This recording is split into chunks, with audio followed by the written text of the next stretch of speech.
intentionality that we know we can apply to this kind of work.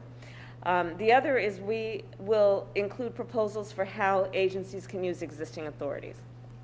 Again, I think some of us were surprised, pleasantly, to find out that we actually do have the authority to do a lot of the work that needs to be done. And third, the proposals will touch every sector of employment. Now, what does that mean? Well, just look at the range of work that federal workers do. It is everything from being doctors and scientists to carpenters to firefighters. Every sector will be impacted by the work that is being done by these extraordinary leaders. And I will also say that it is and will remain an imperative for our administration to pass the PRO Act as a complement to the work that we are doing internally. This is not to the exclusion of that. And we all honor the great Richard Trumka and are pleased that that the Congress has renamed the PRO Act after Richard Trumka in the spirit of all that he did to fight for working people. So in closing, I'll say that we are very excited about the work of this task force. On behalf of the President and myself, in particular, very appreciative to the secretaries, the members of the cabinet, for the work and the time that you put into this, and to your teams. And with that, I thank you all. Secretary Walsh, would you like to add anything? We are doing this work together as partners, and I can't thank you enough. Thank you, Madam Vice President, and I want to join the Vice President in welcoming everyone here today on the task force, both in person and on Zoom. I want to particularly thank the President and the Vice President for their leadership in this historic moment, in this work, the commitment of the work that we're all doing here. I want to thank all of you who are principals or cabinet secretaries, but more importantly, I want to thank your teams, because they have been working extremely hard in putting the documents together that we're talking about, that the Vice President mentioned will be complete on the 23rd. So I want to just say to all the folks on the Zoom, please let your teams know how much we appreciate their efforts and their work in this. It truly has been a great team effort here, moving together.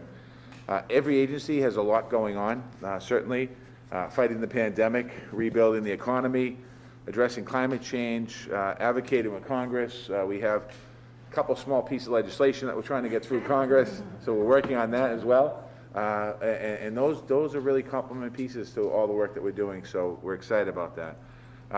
It's not easy to think about organizing and collective bargaining because they haven't been a focus before. As the Vice President stated, and the President made this out, that this is important for the opportunity to rebuild and build the middle class and create opportunities to get other people in there. So each of you have found a way to build these priorities into your work. I want to thank you for that. You did it in a short amount of time. I know it's not complete yet, but really when you think about the amount of work that's been done in a very short period of time, it really has been amazing to watch. It's clear that everyone, including myself, has taken the President and the Vice President's charge seriously. So I want to thank you again for that. And for someone whose family's American dream was made possible by organizing and opportunities to join a union and earn a good living and a middle-class living, I want to say thank you for that as well. I'm excited about the report that this task force is going to issue in a couple weeks. It's going to show the impacts of this historic whole-of-government approach to worker organizing. It's going to address the barriers that many workers face to exercising their right to organize. It's going to show new collaborations between agencies. I think that might have been here in the past, but in this administration, really creating a bond between our agencies and how we move forward together in other areas. It's also going to show that the Biden-Harris administration is taking concrete steps to put power back in the hands of working people, and I think that that's really important. I want to be very clear, though. We are responding to what working people are telling us, and that's really what this report will ultimately be. Workers, especially young workers and workers of color, are saying they want a union. And it's going to be an opportunity for those workers, particularly workers of color, to be able to access middle-class jobs. And you can take it from me and other folks here who have had other government positions. Probably one of the biggest challenges that we have is making sure we're creating opportunities for young people of color to get into the workforce. We're seeing in our unemployment numbers, Black unemployment is double that of white unemployment, so this is a moment in time that we can make a tremendous difference. I hear it when I cross the country and I travel to different cities and states. It's clear from the latest surveys of data about young people supporting unions and the want to be organized, or organize themselves, I should say. Supporting unions is higher than it's been in decades as far as the numbers go, and we're taking action to meet that demand. We should be proud of the work that we've done, but we're certainly not finished by any stretch of the imagination. There's more work to do, and there's always more work to do. And I truly believe that this work is going to make a difference in the lives of working people in this country and help rebuild America's middle class, quite honestly. In closing, I just want to honestly say to the Vice President, I want to thank you for your leadership. I want to thank you for your vision here. You've made it clear from the very beginning how important this is. And we were in Pittsburgh. We had a briefing before we did an event in Pittsburgh a few months ago. And I took a moment to step back, and the Vice President was talking to the team in the office.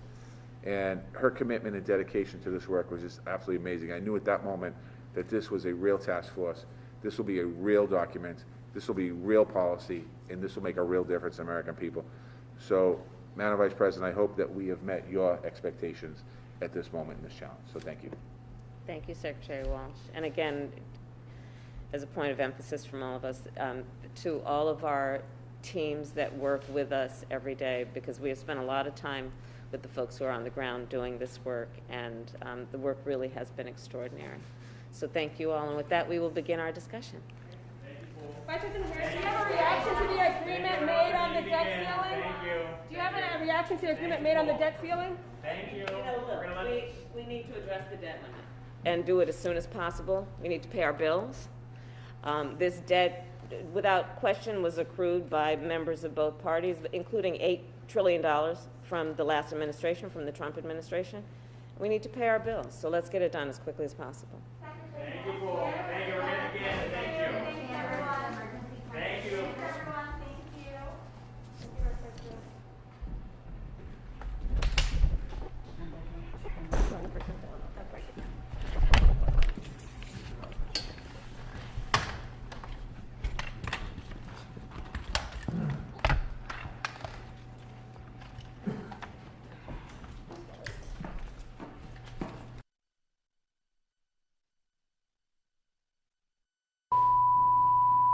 Good morning to everyone. I want to especially thank the members of our cabinet for the work that you and your teams have been doing over the course